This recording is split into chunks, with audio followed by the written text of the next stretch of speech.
name is Pia Graham, and I'm doing a close reading of Ask a Feelings Witch, Abundance and Scarcity by Boyce for Guts Magazine.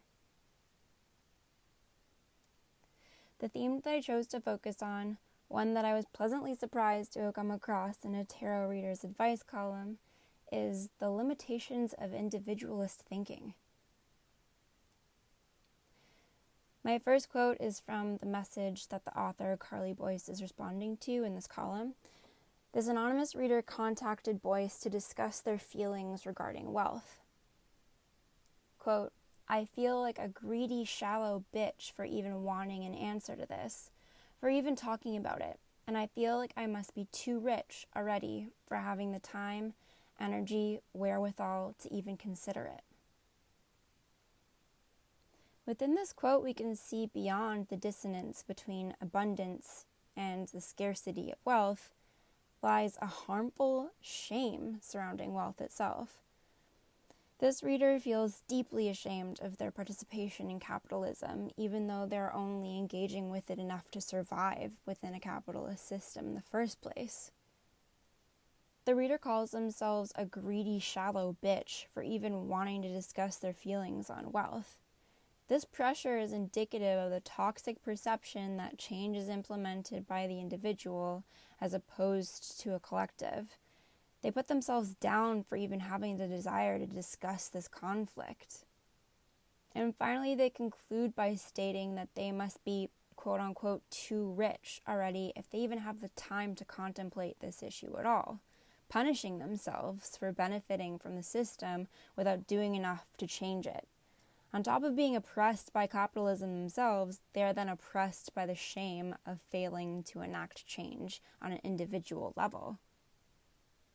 Quote 2, talking about money openly, what you make, what you need, how you use it, is a disruptive act that starts to erode the taboos that try to quash conversations about money as impolite.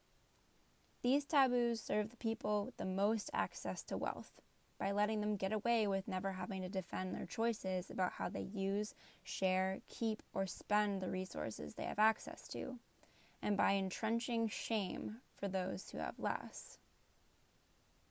Through this quote, we are able to understand that we are unable to unpack our relationships with wealth when we deal with them individually, thus limiting our collective betterment. By not discussing wealth as a collective, we allow those who may be abusing their access to wealth, whether that's unknowingly or not, to continue to make those choices without being questioned, or given an opportunity to learn. Navigating the moral complexities of capitalism individually without open discussion perpetuates a culture of shame around wealth. Quote 3. No one should get to stay on the podium forever. This card wants you to notice when you're in a strong position and when you're not, and to be able to modify how you use your ethics around money depending on your position moment to moment. Individualist thinking doesn't allow for support from others as it demands complete independence and self-reliance. Through this chosen card, Boyce explains how accepting and sharing wealth allows for both personal and collective liberation.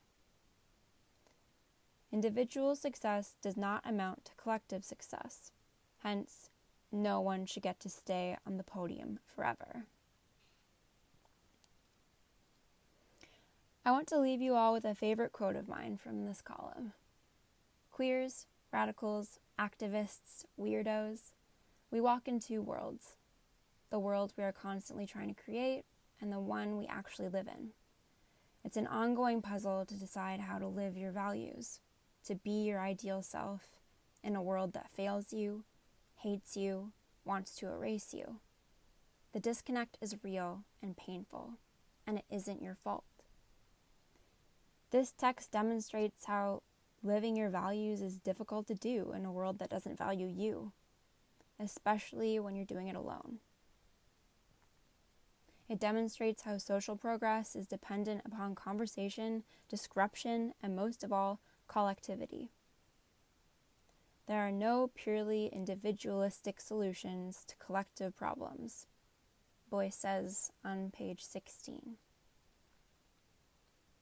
Here are my resources. My question for the class is, Boyce believes that wealth is not a meritocracy, and that we have control over our relationship to capital. Do you think we can progress towards social equality while remaining a capitalist society? I'll leave you all with that, and thank you for your time.